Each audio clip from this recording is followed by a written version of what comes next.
So, today I'm going to do the follow-up video that I promised, which had to do with a classification system for Crucible steel. So, I don't know, I've got this here. The main thing here for Crucible steels that I'm going to be talking about, what this system is really for, are ones that became fully liquid within the Crucible. They are solidified in the Crucible, so not cast into a mold or anything like that. 5 kilograms or less, so about 11 pounds or less. A little wiggle room on that, just because some people have very large equipment in their shops, so they can work larger ingots. I have worked larger ingots, not a lot larger, but a little larger than this. But what we're looking at are ingots of a size that can be worked by an individual. So if that's an individual like myself working under a press or maybe a power hammer, that's fine. Or we could be looking at a group of individuals, so one person controlling the ingot or manipulating the ingot on the anvil, and a couple of people with sledgehammers. Also great. What we're not talking about here are ingots of a size that require multiple people and very large equipment. So once you're getting past 6 or 7 kilograms, you're really getting into ingot sizes that really get beyond what we're talking about here. This is sort of a small batch steel made by an individual smith, not an industrial quantity material. So the last qualification here is that if it's going to be qualified or classified as woots, then it must show a carbide pattern. If you go back to my previous video about what is woots, not only do I clarify that a little bit, but I also talk about a few other criteria for what is woots. Obviously, you'll see some overlap with this, but the main thing here, just sort of to separate it from Crucible steel in a way that won't be maybe obvious just from the classification system, is that it must show that carbide banded pattern. So, getting into the system itself, it's actually pretty straightforward. Hopefully you'll be able to see it down here. If not, if that's not showing up well, you can go to my website, and which is peterburtonknives.com, and under the information heading at the top, there's a photograph, a JPEG that you can download that has the full system written up. So that's got a little more detail than what I'm going to provide here. But it's compared to some things, it's a long classification system, but I think it's also shorter than it could be if we were trying to capture all the subtlety of what we can be looking at in Crucible steel. So first of all, we're going to designate whether this is a modern or historical steel. Because of course Crucible steels and woots were made historically. So that modern designation is after 1900 CE. So prior to 1900 CE, that would be rather than M, that would be H, and that would indicate that it's historical versus modern. And obviously, modern doesn't just refer to steels made right now or in the past 10 years. I'm making this designation because after about 1900, while there may have been folks who were continuing to work in historical methods, the likelihood is that modern materials and knowledge have already influenced that system. So at a certain point, even if you're working in the same way your grandfather and great-grandfather worked, it is still modern. It's still a modern system simply because the supply of materials and the knowledge have infiltrated throughout. Next, in this case, I'm saying we're classifying this as woots. And to be woots, the alloy content, excluding carbon, has to be less than 1%. So if the steel has 1% total alloys or higher, then it will be designated as crucible steel, which would be CRU rather than WTZ. The WTZ, the Woots designation, is only for steels that have less than 1% alloy. And again, we're treating the carbon separately than the rest of the alloying elements, but the rest of those alloying elements, such as nickel and chromium and molybdenum and phosphorus, nickel, copper, all of these, if you add those up, it's less than 1%. It's woots, or it could be woots. If it's more than 1%, it is not woots. At that point, it is crucible steel. Again, this is not a judgment of quality. This is simply classification. So, then this next number indicates what the total of the top 3 alloying elements are. So, those top 3 alloying elements in something that's designated as woots are likely to be, especially in a historical material, likely to be phosphorus, copper, nickel. Maybe you might have silicon, might be higher than one of those other ones. In modern steels, modern woots or crucible steels, you're much more likely to see things like manganese, again, silicon, because it's hard to avoid, or some of the carbide forming elements, chromium, vanadium, etc. It really, that this doesn't really tell us an enormous amount about the steel, other than how much is in there other than carbon. The higher this number, the more complex the steel, realistically speaking. And again, this system is not aimed at capturing all the subtleties, all the variations of the material, because it is an incredibly broad category. But instead, giving something of a snapshot, giving people a shorthand of, okay, this has a lot more in the way of alloying elements. This other steel has a lot less in the way of alloying elements. It's also specifically to designate woots versus crucible steel, because they, generally speaking, are very different things. And lastly, we have the carbon content. All of these, by the way, are given as a weight percentage, which is the standard method for in industry for measuring the quantities of different alloying elements in steel. So, why am I doing this? Well, basically, it comes down to 3 things. First one is clarity, and this is if I'm a customer looking for a woots or crucible steel blade. I want it to be clear what I'm getting, and as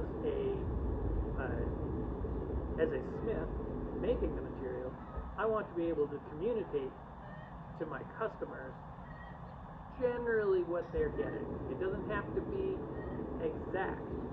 This does not reveal the formula. This doesn't reveal my recipe, but it gives the customer an idea of what's going on in there, what kind of steel this is.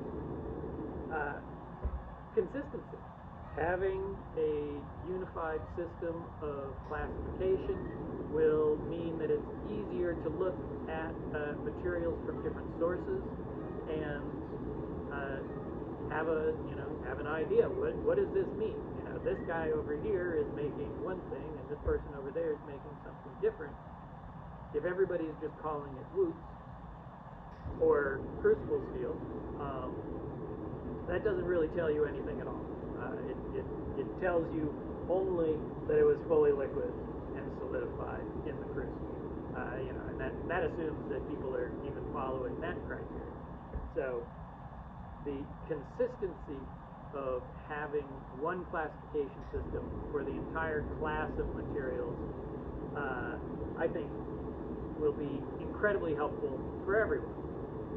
And lastly, this really simplifies communication.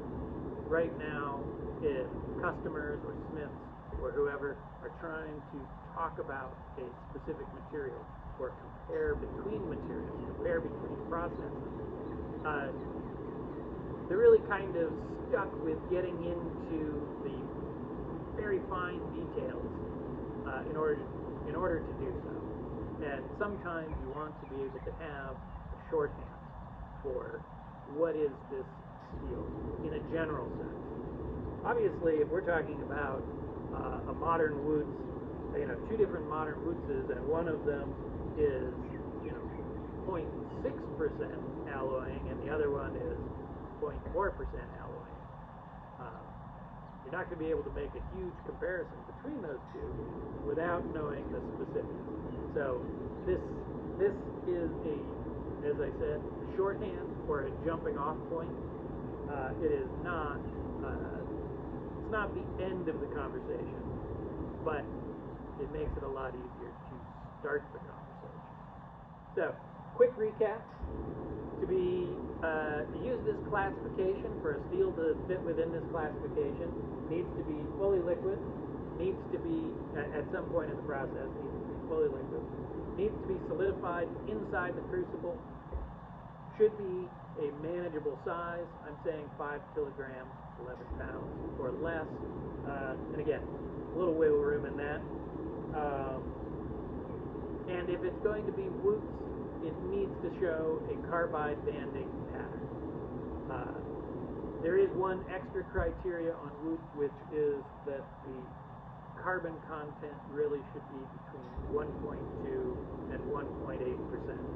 A little bit of wiggle room on either end of that.